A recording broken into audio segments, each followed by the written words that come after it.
Good evening, Dr. Goodenowe.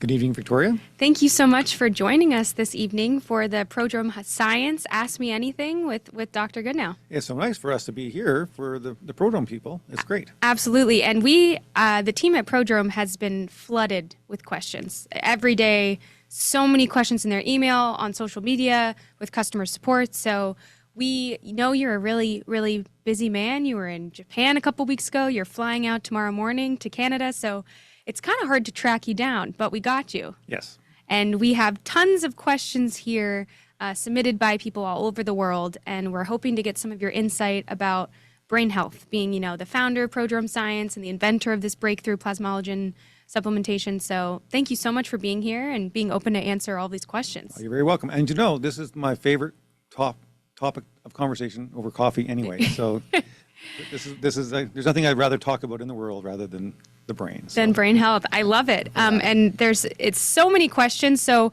just as a couple notes before we get started, we will not be able to get to all of your questions. We will do the best that we can. If you have any other questions, you can email info@drgoodenowe.com. And we'll try to get those questions to Dr. Goodenowe, or we'll save them for our next AMA. Please feel free to submit them in the chat as well, but we have pre-submitted questions, so we'll be going back and forth between pre-submitted questions and live questions. So we'll do the best that we can to get to all the questions. And then last thing, nothing we say is intended to diagnose or treat any diseases. This is all educational and informational, and please consult your physician for any specific questions about you or your own condition. This is more about brain health and the science and all the wisdom that Dr. Goodenowe has to share about brain health. So with that being said, we have so many questions. We're actually just going to get started right away. This first question I thought was so interesting. I'm really excited to hear the answer. Is your brain aging faster than your body? It's such an interesting question, because when we think of aging, sometimes we think of it as one general thing. But there's actually two components of the aging cascade.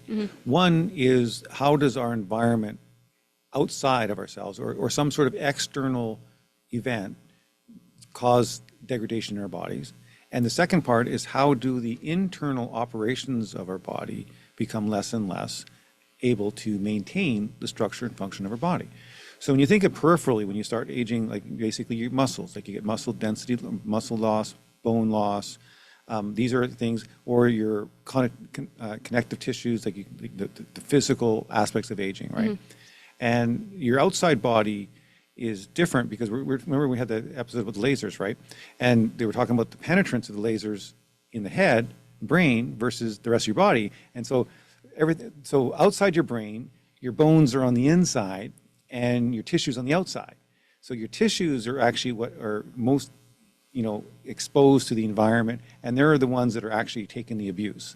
Whereas in the brain, it's the opposite, right? The skull's on the outside. Wow, of I've the never brain. thought of it like that. Right? Isn't that kind of weird?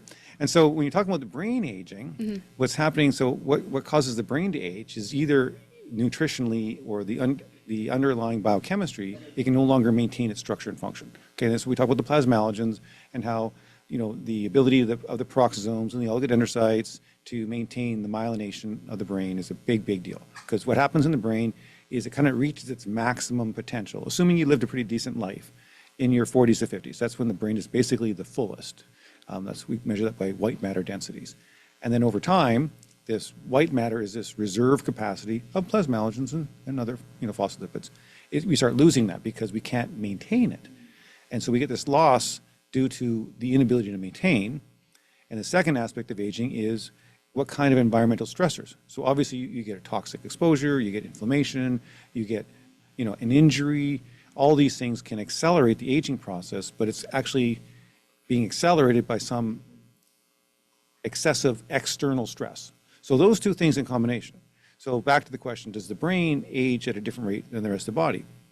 Well, from an outside injury perspective, typically is slower, because the brain is kind of protected, and in many ways your body will suffer abuse first to protect your brain, right? So your heart function, lung function, these things, you can actually lose a lot of that function, and still your body kind of readjusts to make sure your brain stays fed, right? Unless there's some sort of specific thing. So a very long-winded answer to the question is, Generally speaking, I think the brain ages at a slower rate Interesting. than the rest of the body, which is why, other than people with, dementia or other neurological diseases, like you'll see elderly people that are fairly mentally capable when they're much more frail. Like you'll see more frail elderly people that have some level of decent mental cognition more than you will see mentally challenged individuals with healthy bodies. Well, the brain has the blood-brain barrier, so the body's even designed this moat around the brain. And some neurologists, I've heard say, the body is designed to keep the brain warm. Right. But really, what you're saying is like from a physiological level, the brain is kind of where everything is, and the body will protect the brain however it can and prioritize the brain health. Exactly. And it ages differently because it's set up differently. So the rest of your body is, your liver and your heart, it's more separated, if you will. And so you get liver damage and it'll affect different things faster. Whereas in your brain, it's your astrocytes are basically the liver of the brain. So it's kind of different. So that's what's cool about advanced technology now is that we can actually measure these different rates of aging. And we're focusing a lot on age-associated muscle loss and sarcopenia and things like that. So another question we have, which kind of goes into that, is what is the number one thing destroying your cognitive performance, and how do you stop it? So what is really causing the brain to decline? That's another very, very good question because there's 3 or 4 components of that. So when I talk about the 3 M's of mental health and physical health is membranes, mitochondrial function, methyltransferase, and your muscles. And so if you think about cognition, what's actually happening, right? From a cognitive perspective, you got your main cells, your acetylcholine cells are in your nucleus basalis, and they fire their neurons, cholinergic neurons, into the cortex region and hypothalamus and all over the place. And so what you're having, in order for cognition to happen, you need some certain factors. You need enough energy. The cell itself has to be able to have enough energy to perform biochemical functions, which is maintaining mitochondrial function, building neurotransmitters like acetylcholine. So when you say mitochondria, like simply said, energy. Energy.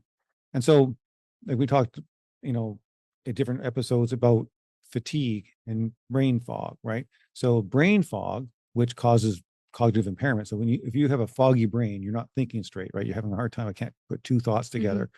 Okay, or even if you're hungover and you're just tired as heck, it's hard to keep. So there's a part of cognition that is actually just pure awareness. It's like, okay, if I give you a shot of amphetamine, all of a sudden you're awake.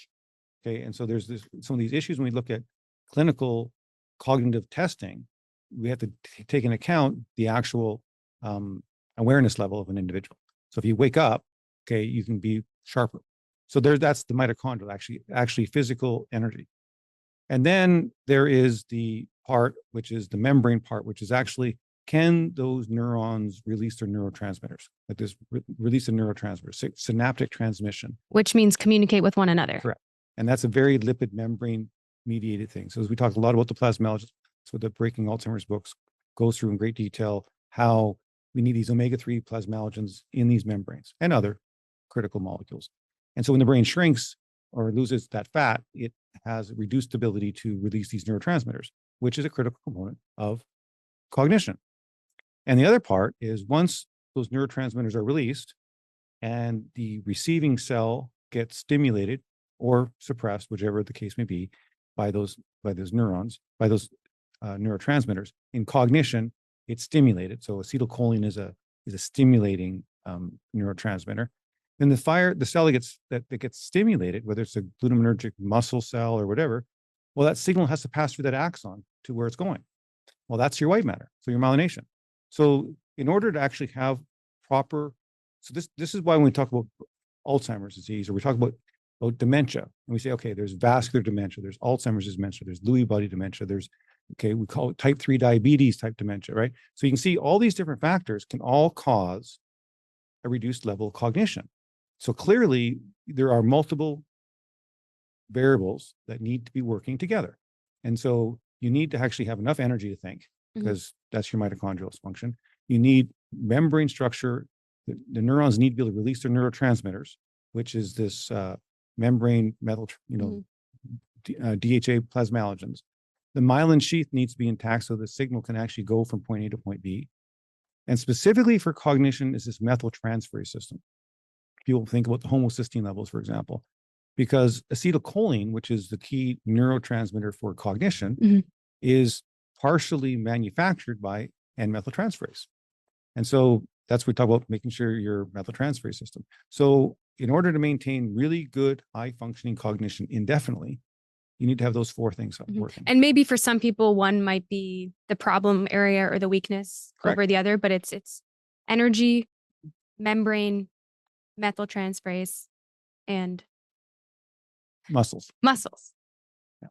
And so I talk about muscles for general aging, but the basically membranes, mitochondrial, and methyltransfers for the brain are the big issue. And the question of, how do you stop it is a very big question, but basically by nutrition, exercise, all these different things, but things that are targeted towards these pathways. Right.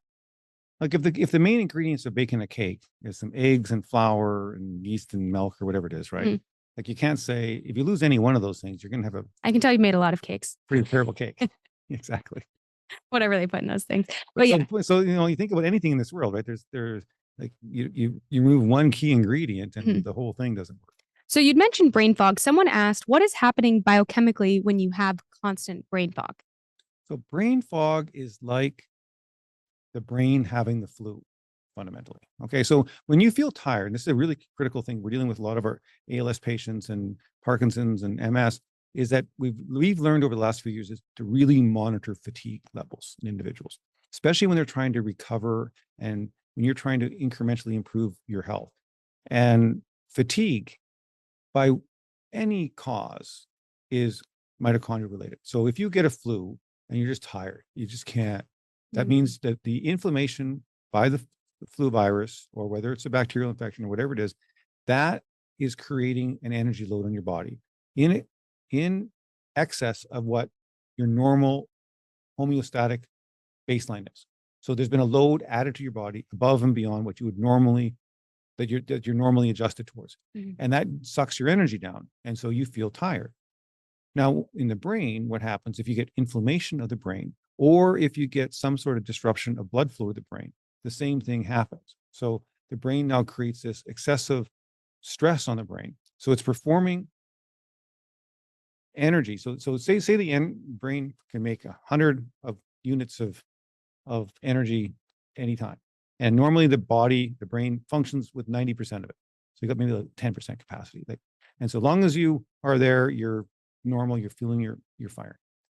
Then all of a sudden something goes on in your brain, you get inflammation. And that something, this microglial inflammation or whatever, is using up 20% of your brain energy. So now you only have 80% left to do your regular mental functions. And so now you feel like you got brain fog. Just always depleted. And so anytime you feel brain fog or you feel fatigue, by definition, is an energy deficit. And so sometimes that could be creatine deficiencies in the brain. So there's certain things that really improve brain energy. Like, we talk about just blood flow, exercise is a big deal, but creatine is a big thing for brain energy. And is this fatigue also linked to inflammation? Big time, yeah. And that's what people with long COVID and brain fog, all that inflammatory cascade. And in the brain, when we say inflammation of the brain, we typically mean microglial inflammation. Because it's the brain is using its energy to overcome something, which is why it's so tired and why there's inflammation. Very interesting. Someone's asking about, I love this question because I have my own feelings about it, but is memory loss normal? Should it be accepted and managed, or can we actually stop this? I truly believe in my heart of hearts that we should be able to maintain brain structure and function indefinitely. What we're seeing in my own brain with the serial MRIs now that we have the ability to track this, and actually it's going to get better and better now that we can actually measure sequentially brain structure and volume. And so for me at age 56, and with the history of concussion when I was like 7 or 8 years of age, and so when I first started this process, I had brain inflammation. And the MRI, especially this NOTI variable that we can measure now, shows we can measure inflammation in the brain. First thing that happened is that inflammation went down and my gray matter started increasing. So as a 56-year-old or 53-year-old at the time, okay, I should be on this kind of slow, steady decline. And now I've reversed that and my brain is growing back. And so it should reach a plateau at some point in time. And this is going to be really exciting for us in all of our disease. We take Lisa Grillo's brain for multiple sclerosis, for example, and other case studies that we present on. So I think in terms of this memory loss situation, there really isn't physiologically, now that we can feel that we can restore white matter and gray matter, that memory loss should not be, unless there's a severe head injury or something really above and beyond what we can restore, we should be able to maintain brain structure and function indefinitely. It's a very exciting Like, thing to say. And like it's really just it's just really kind of biochemical math. Like if we can actually deliver to the brain the things it needs, and it can continually be fed to do the things it's doing, it looks pretty promising. That this is gonna, you're gonna have to ask me that in 100 years, right? yeah. So I can't, that's one of those questions that you won't be able to answer until sometime in the future. I think whenever I see a question like this, I get frustrated because I think that because the brain is such a big black box, I've heard so many stories of people going to their doctor saying something's not right, and they go, "Oh, that's just getting older." And maybe it happened for you earlier than it should have, but there can be so many different causes to, the brain not functioning as well. Like you'd mentioned with, brain fog, it could be something as simple as needing creatine. Who knows? But instead of just accepting these things as normal and really looking into the underlying mechanisms, I think that's just my pet peeve is when people are like, "Oh, sorry." Well, it's basically the serenity prayer, right? God grant me the I can't even remember how, but basically Well, accept the things I can't do change, exactly. right? That's the part I And remember. so and so I think that's part of it, right? Yeah. And that's logical. Like you can't obsess about, if you can't change something, then you have to somewhat find a way to accept it. I think that's what we've done over the years. We've accepted aging, Mhm. and and this is what we do, all these age match, oh, how's your brain for an average 70-year-old? Well, screw that. Like, how's my brain supposed to look like? Don't talk to me about a 70-year-old brain versus a 50-year-old brain. Like, it's a brain. It should be a brain, should be brain, should be a brain. And so I want, it's got a job to do. It should have a structure. It should have a function. And we should be able to maintain that actual operating structure and function. Mhm. I think now that we have tools to actually measure these things, we can start throwing away that concept of, you know, let me accept the things that I cannot change. Well, this is no longer a thing that we cannot change anymore. This is actually a thing we can change, so we don't have to accept it anymore. So anything we can change, we don't have to accept.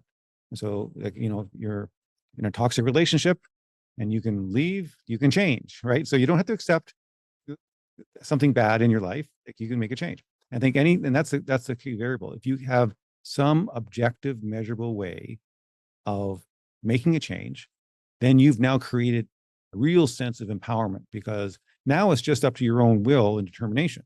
Now you can be just some lazy person who says, I'm just going to let my brain age and die. Okay. Which chances are the people on this call are not going to do. And so, or you can be someone who says, well, now that I can look at this, well, why can't I tinker a little bit on this thing and see what I can do? And this brings to another interesting question about, this was submitted in advance. Could you please address the best modalities, nutrients, and approaches if there is a strong family history of Alzheimer's and dementia on both sides of one's family? Right. So family history. So this is really, we do a lot of work in genetics, understanding, and genetics really give us a lot of value. Like, we talk about these rare diseases in children with specific genetic mutations, either in mitochondrial function, peroxisomal function, and so on. And then we have these more generalized, well, family traits, if you will, like bipolar or dementia, right? And so some of them have very clear ones. So in Alzheimer's disease or dementia, the apolipoprotein alleles are clearly the strongest determiner of dementia. But there's others, ApoE, is that apolipo? ApoE4. So people who Okay. have an ApoE4 genotype, they have higher familial risk. But there's other risk factors too, like the methyltransferase system can be impaired. And there's other factors we don't even know about that have some sort of factor in people's lives. The biggest things to get around them is actually focusing on what are the previous question we're saying, what are the core aspects of cognitive functioning? What are those core things? Methyltransferase, membrane structure and function, mitochondrial structure and function. So if you have a family history, it just means that you need to take be more vigilant, typically more vigilant earlier in your life, because these are all time-related issues. And so for example, my dad, he's got an E4 allele, he's 87, he's got he's got a whole bunch of some other health issues that we're dealing with cancer and things. But he's been completely cognitively intact. So there's no cognitive issues. And so we've been able to completely prevent that from happening. So I do believe if you have family history, the key things to affect, if it's an ApoE4 family history, it is the DHA plasmalogens. That's the counterpart to this E4 allele, because it's related to the cholesterol transport in the brain. And that's what relates to the amyloid accumulation. So we've clearly published this work showing that people with high DHA plasmalogens in their blood have, if they're an ApoE4 carrier, it neutralizes the Alzheimer's risk. So that's a fully published on 1,200 people. So we know for a fact, if you're an E4 carrier, maintaining high plasmalogen levels are associated with. Can we talk a little bit more about that? Let's zoom in and can you give maybe an analogy or something to explain what's going on in the brain of what's different about someone with the ApoE4 and how is this DHA plasmalogen, which is the prodrome neural, how does that actually, in your words, neutralize this risk? What is the difference in their brain? Okay, sure. Didn't know how far in the weeds you want to get today. But very curious, yeah. But I have a big pet peeve in the whole ApoE4. So many people chasing their tail down so many different directions, because once you start looking at these alleles like E2, E3, E4, you'll see a bunch of different changes. And what's an allele? And so when you have you get one from your parent, one from your mom, one from your dad. So when you have an ApoE genotype, you'll have two variables, E3, E3, which means you have an E3 from your mom and your dad. And if you have an E4, E3, E4 means you got one allele, which is E3 from one parent, E4 is the other. So the alleles determine, you get two alleles for every gene in your body. Okay. One from except for the Y chromosome, for example. So anyway, so the point is, why are we even talking about the ApoE genotype? Exactly. Well, in your periphery, you have two main cholesterol transport proteins called apolipoproteins. Apolipoprotein B, which is your LDL, and apolipoprotein A, or A1, which is your HDL. LDL is what delivers cholesterol into a cell. HDL, which is what gives you the reverse cholesterol transport out of a cell. Combination of these things, and then the membrane determines the flow of cholesterol in and out. So it's like a thermostat on your wall. If it's too high, too low, it adjusts the level of cholesterol in your membranes in a very tight way. That's what happens in your periphery. But the brain is very different. So the brain uses apolipoprotein E. And apolipoprotein E is ambidextrous. It is both, has LDL function. So for example, HDL proteins in your blood, none of those things enter the cells of your body. They only stay on the outside of your cells. And LDL particles enter your cell, but they don't transport cholesterol on the outside of the cell. So they have two very, very different functions. Apolipoprotein E does both. And the brain uses 95% of all cholesterol transport is run by the E type. So now you have apolipoprotein E, which is doing both LDL and HDL functions. So when you look at the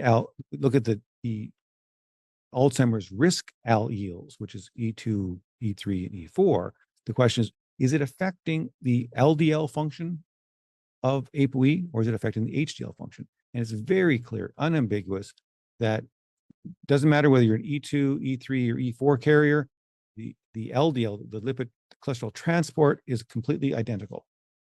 The only thing that changes with the E4 allele is that its reverse cholesterol transport is impaired. So the ability to remove cholesterol from the membrane is lower in E4 carriers. So let's pause there for a second, because I think that's basically. I'm getting you. No, I just want to make sure I'm understanding as well. So ApoE4 characters, the reason that there is a higher risk associated with having this ApoE4, is it a genotype? Yep. Is because you do not have your ability to take HDL and transport it out of a cell is impaired. Correct.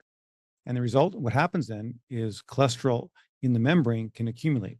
You get higher levels of cholesterol in the membrane.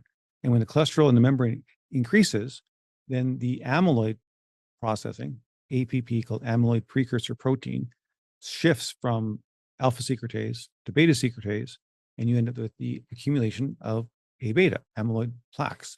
So so the biggest factor with ApoE4 carriers is that they get increased prevalence of amyloid in the brain.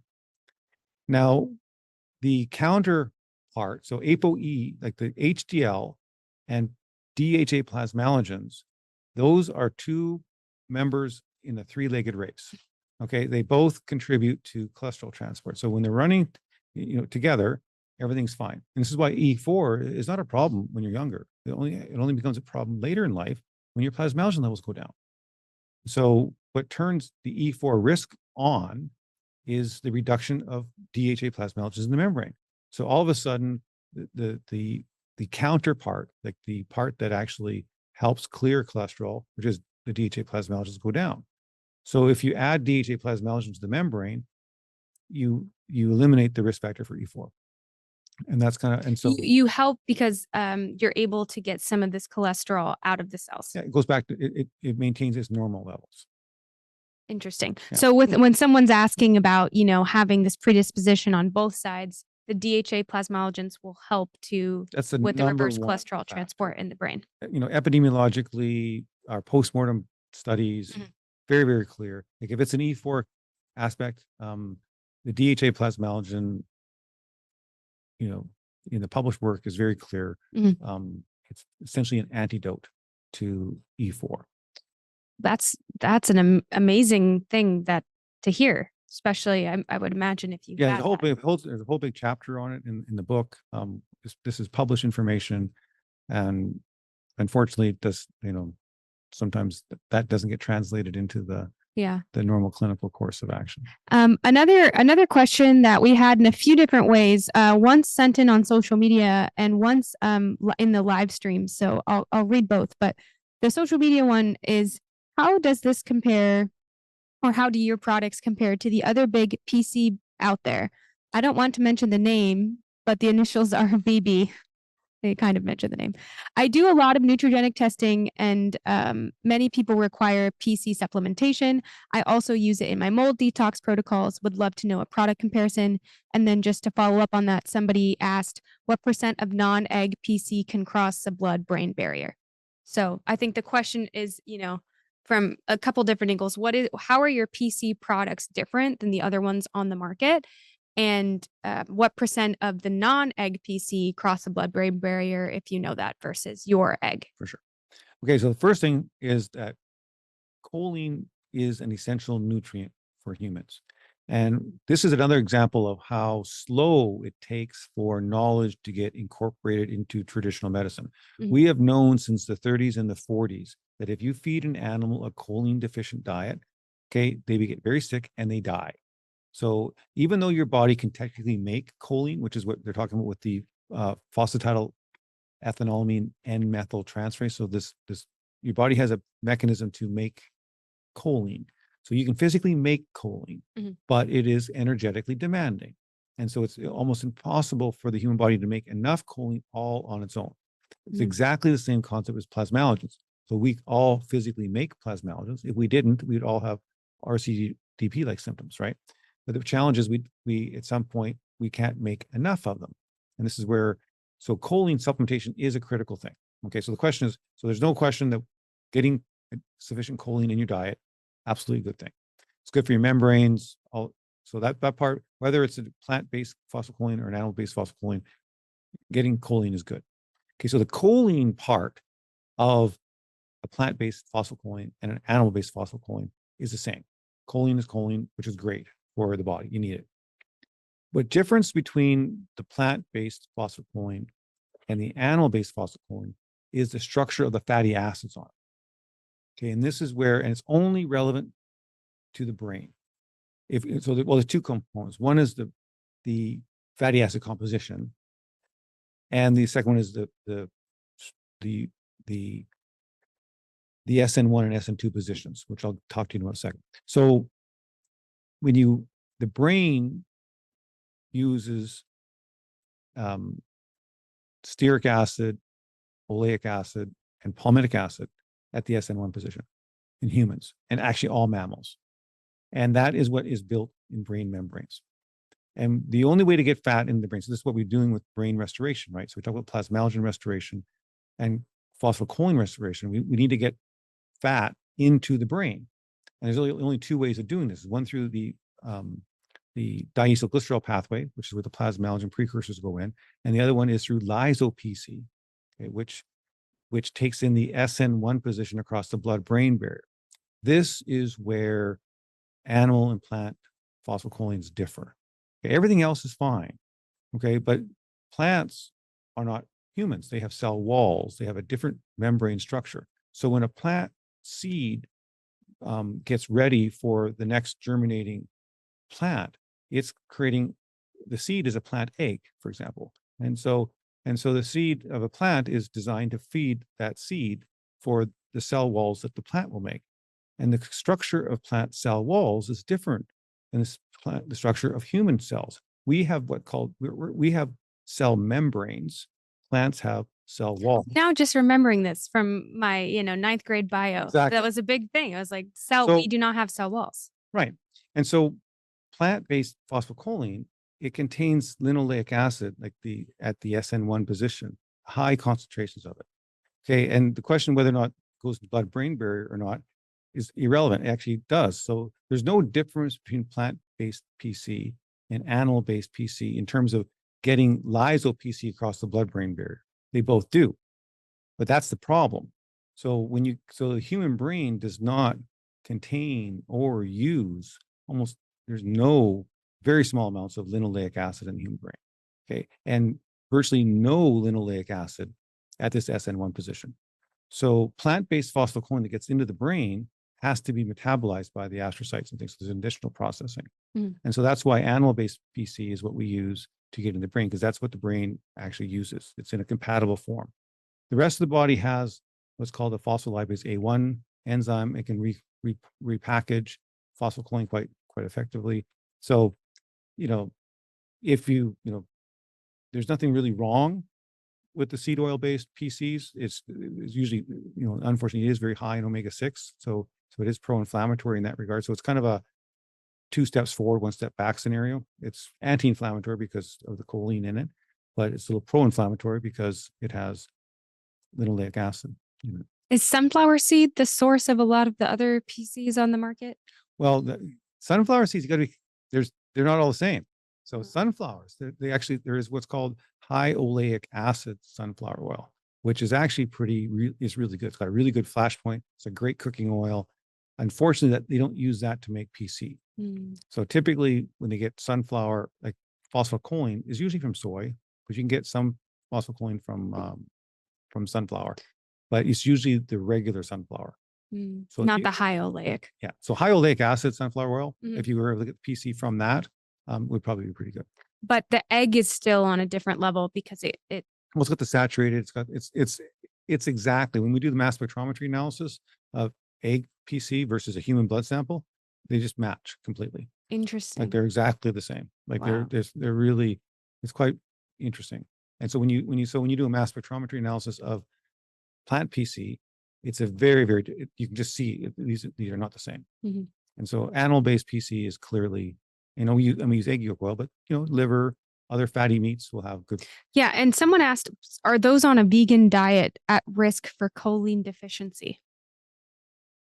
Well, yeah, except for if they're taking supplemental sunflower or soy PC, so they're going to get that'll help. But typically, the level of phosphatidylcholine in normal plant products is very, very low. It takes a lot of sunflower oil to make a little bit of choline of the plant-based PC. What cooking oil do you use when you cook? I try to use so there's either the avocado oil or high oleic acid sunflower oil, which is really good. And olive oil doesn't really, it's got too much, it's got burning, so it doesn't have a good flash point. But avocado oil and high oleic acid sunflower oil probably two of the best. I don't know why. Ghee is also another. Yeah. Ghee. I thought sunflower oil was not, but it's the high oleic. It's the high oleic. It's interesting. It's actually really good quality. There's a company that made there's a yeast product too now. They make a high oleic acid oil from, yeah, you want to get one of these high oleic acids, and they're usually the better ones. Really interesting. Thank you. Someone said that in the live chat, creatine was just mentioned in the conversation. How could creatine be helpful for brain as well as muscle health? This is exactly. So we always get obsessed with creatine for muscle building, right? And it's absolutely true. It's one of the most reproducibly studied, for maintaining muscle growth. But we forget about creatine as a critical energy source for the brain. So people think of ATP as your energy source, right? And that is true, main energy source. But what creatine does, so if you think about a computer, creatine creates what's called phosphocreatine, which acts like a RAM, short-term energy. And so what phosphocreatine does is that during periods of really short-term energy usage, where you deplete your ATP down to ADP, then that phosphocreatine is used to restore ATP. And so the brain uses it very, very much. So when we do a magnetic resonance spectroscopy of the brain, for example, the creatine peak is one of the biggest peaks in spectra. And quite often we use it as a reference value in MRI. So yeah, and people will notice that. Like a lot of people, when if they haven't been taking creatine, and creatine is another one of those things you get from an animal-based source. So creatine is also a serious deficiency in vegetarians. So vegetarians need to really be focused on a couple things: creatine, carnitine, phosphocholine, and sulfur amino acids. Okay, when you're looking for these plant-based proteins, when you look at their amino acid compositions, they're often very low in methionine and cysteine, and that's what you require for your homocysteine variables, and you're maintaining your methyltransferase system. So, and so if you're going to be a strict vegetarian, make sure you take an N-acetylcysteine supplementation, taking phosphocholine supplementation. Make sure you're taking creatine and carnitine in your diet. And if you're eating eggs, are you getting choline, or you still need like 4 or 5 eggs a day to get the right amount? Well, eggs, look, you should get decent eggs every day for sure. The Prodrome PC Plus and Neuro PC Plus were designed for a very specific purpose from a pharmacokinetic perspective. Okay, so there's two aspects when we talk about nutrition and we talk versus supplementation. Nutrition and supplementation are two very, very different things. Okay, nutrition is going to be a general supply, bless you, no problem, of your body, and it's going to go through your digestive tract, and you're going to get this slow buildup over the course of digestion, right? So the phosphocholine in an egg, okay, is not going to go bang into your body, right? Your body's going to digest it, and you're going to get this slow elevation. It's going to basically trickles. Okay, so your digestion tract basically trickles in nutrients. It gives you glucose and triglycerides pretty fast, but rest of everything else, it kind of goes fairly slow. So when we developed the Neuro PC Plus and Glia PC Plus, it was developed for a pharmacokinetic reason. First of all, when you take it, it gets rapid absorption. And so now, because we want to push things into the brain, and getting past the blood-brain barrier, it gets up on the chylomicron, and it goes directly into the brain. And so we can get this push. And so you're getting this pulse into the brain, into the cells of your body. I've never really thought of it like that, but that makes sense. It's also why, when we take supplementation, if you take 100 milligrams of thiamine or riboflavin, you say, well, why can't I get this in my diet? Well, you want to get this pulse, because the high concentration goes up and it pushes it into your cells. Your cells grab it and hold it, okay? And then it gradually trickles out over time. And so getting these supplements into a simple pulsing factor during your day, you still eat nutritiously, but there's a very big difference between the pharmacokinetic delivery of these biochemicals. So we call them nutritional supplements, but they're biochemical intermediates. And so we're doing biochemical engineering of the human body. So we're basically saying, can we optimize biochemical function? And if we do that, we have to think not like food, but we have to think like, how do we act like any kind of recipe, or any kind of, if you're a brewmaster in your brewery, right, and you're adding different ingredients, like you're doing, that's what you're doing. You're basically adding the right amount and the right time to get the right outcome. And speaking of kind of supplementation and the way that your body processes different things, someone said on the website, diet alone cannot solve. Sorry, sorry. Just read this on your website. Diet alone cannot solve this problem, declining of plasmalogens with age, because plasmalogens are degraded in the gut. So I was wondering what delivery system is in place of your products, because there doesn't seem to be any. Thanks. That's the question. Exactly. Well, the delivery system is simply oil. Okay.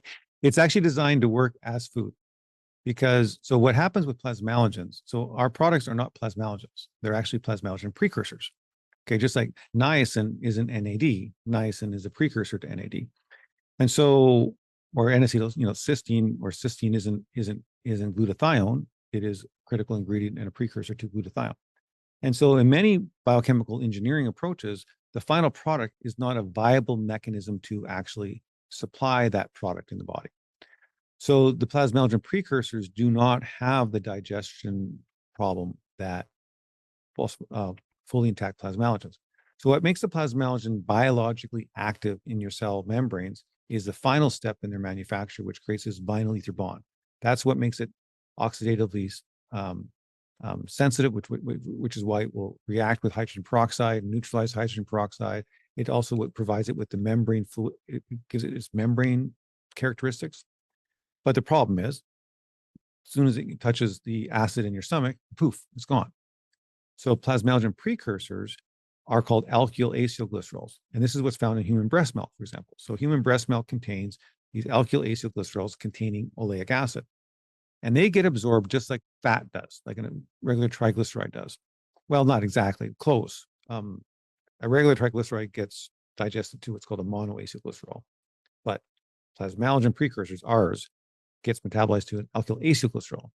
And it crosses the gut wall and it goes directly into your cells, directly in your brain. So these precursors go right into your cells of your body.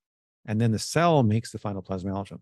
That's the magic of glia and neural. So it's not that they're in a specific delivery system besides the oil, but it's more that they are precursors. They're designed to work with our absorptive system.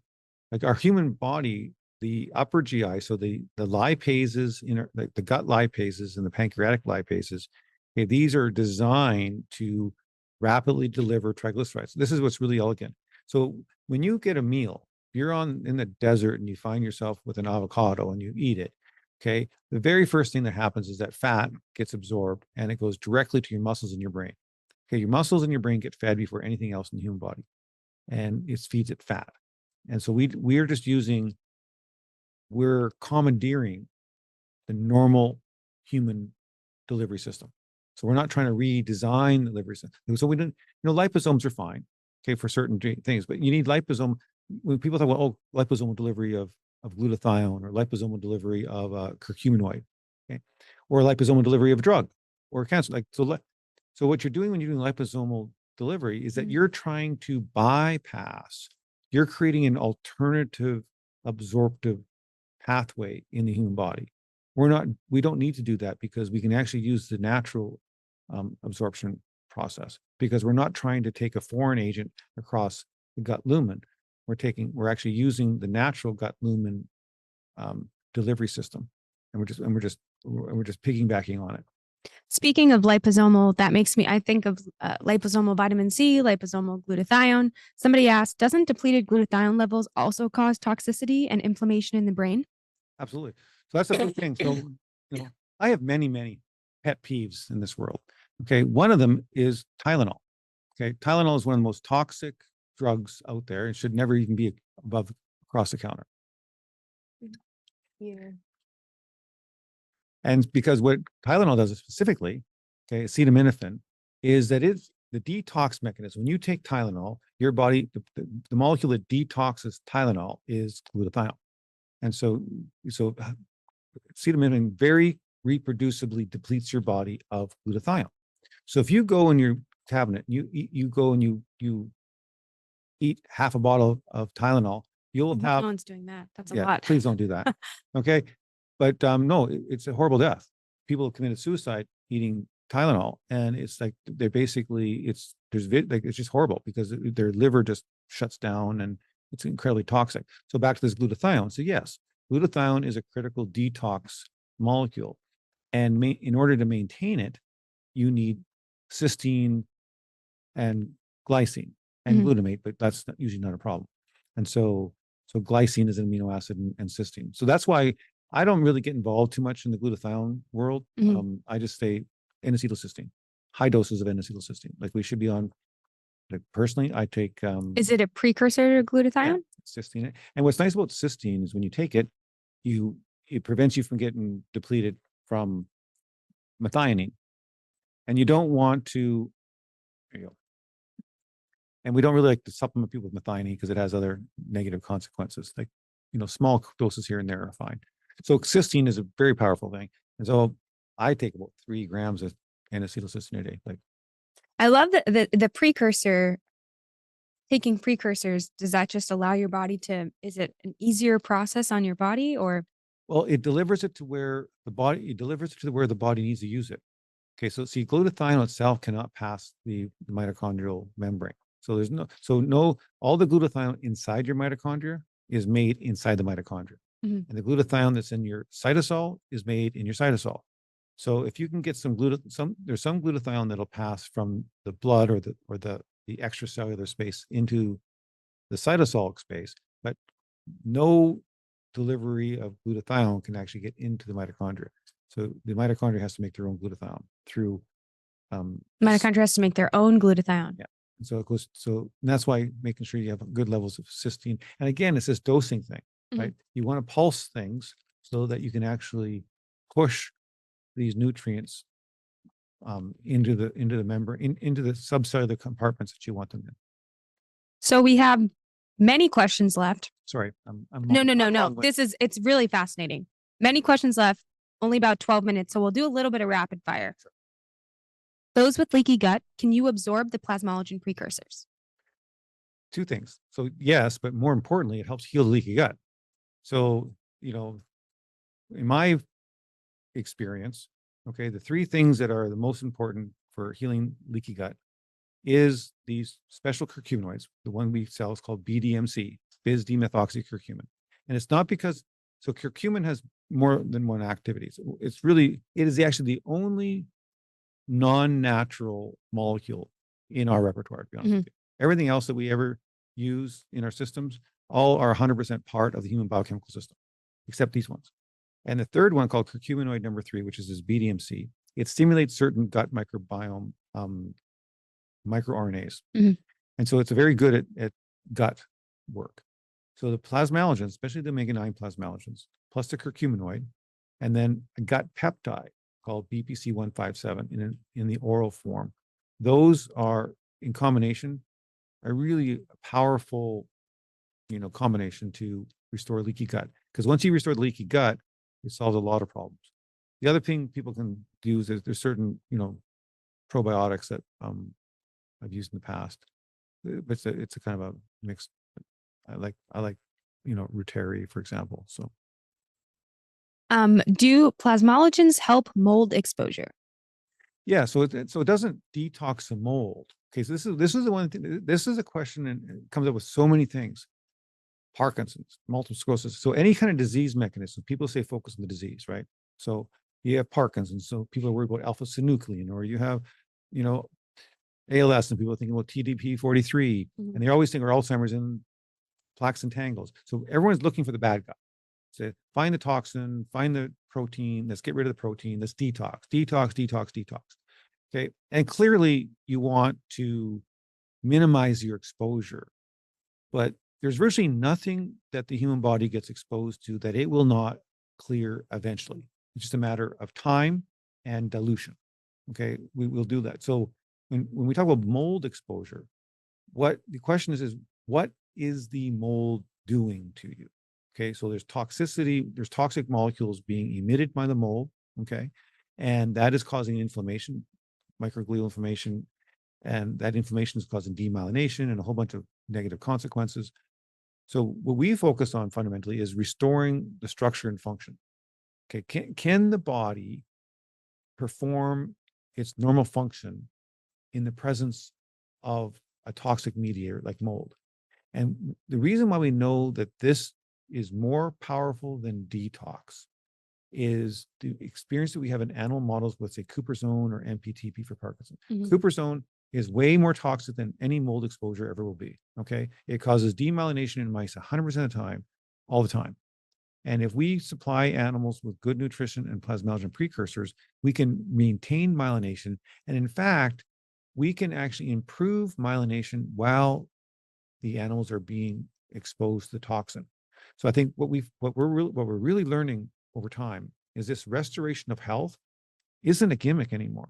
Like it isn't something saying, oh, eat well, exercise.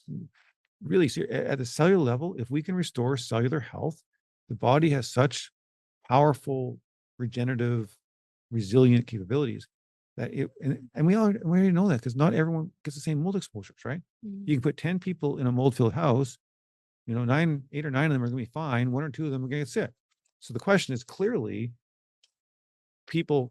there is something in the human body. There is certain levels of resilience in our human bodies that allow us to survive and potentially even thrive in certain toxic environments. And I really want to focus on those things. Like, how do I make that mold sensitive individual insensitive? So rather than focus on how do I get rid of the mold, how do I make that person able to function normally in the presence of the mold? Because the mold will eventually go away. And what are the best metrics to monitor brain health after mold exposure and for monitoring conditions such as PANS and PANDAS? All inflammation related. Okay, so those are microglial inflammatories. So the brain related things from PANS, PANDAS, molds, COVID, okay, even head injuries. It's all related to an insult to the brain, which has created a stress above and beyond the ability of the brain to resolve it.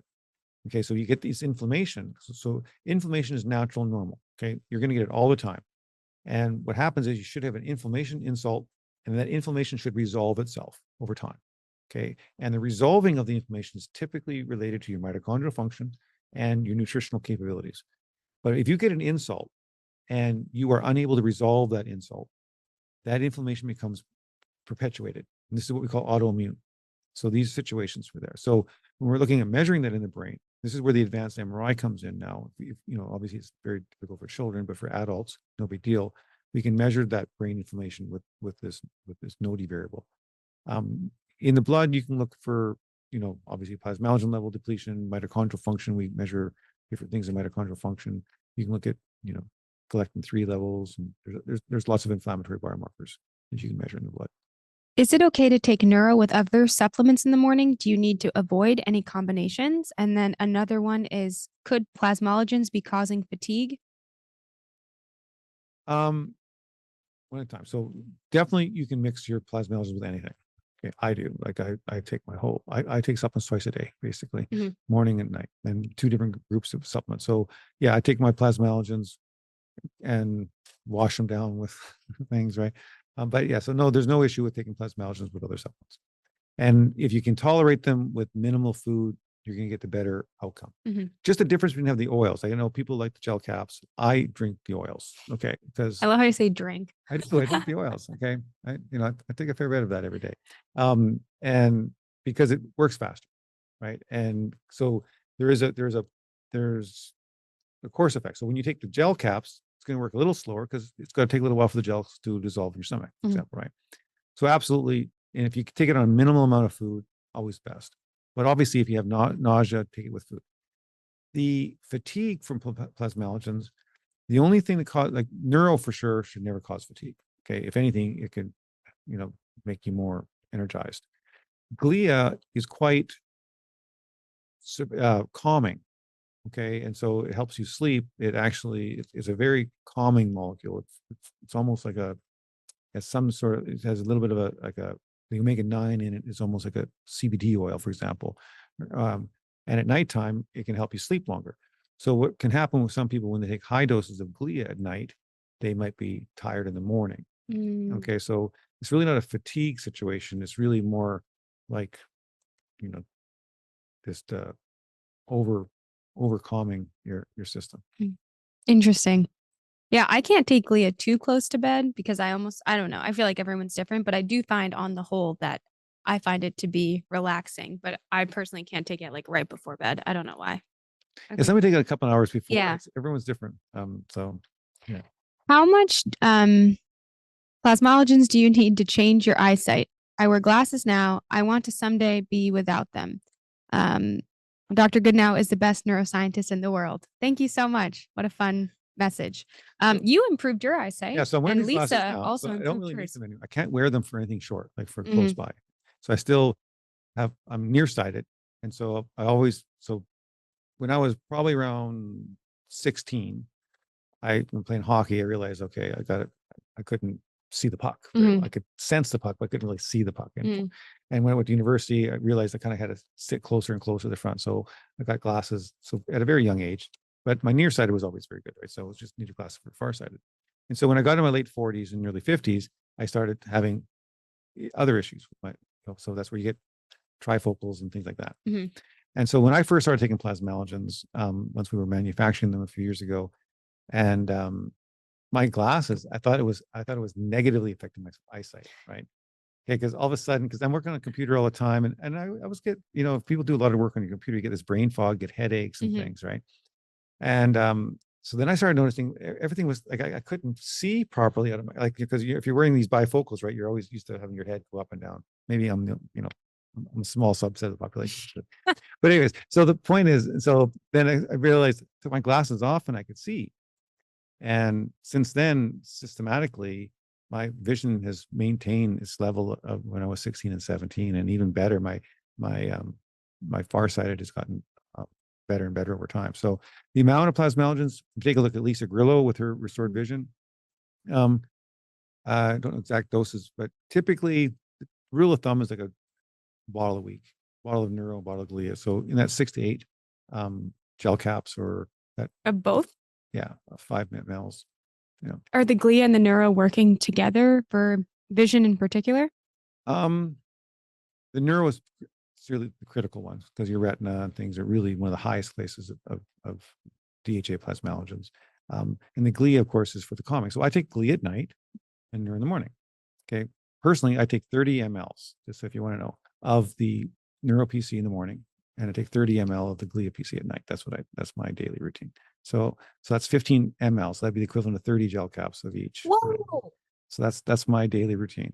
And so now I'll be getting my next MRI done on that. I didn't need that high of a dose, but what we've done over time in individuals with Parkinson's and MS and concussions, we just keep on ratcheting it up. Say, well, okay, well, you're doing fine with, and we've gradually got to higher doses that are, for just to try to reverse the thing. And so, I guess that's a perk of inventing it and living down the street from your own manufacturing plant. well, now the elite practitioners have access to these things or have these larger protocols, but it really is one of those things where the dose does matter. So Yeah.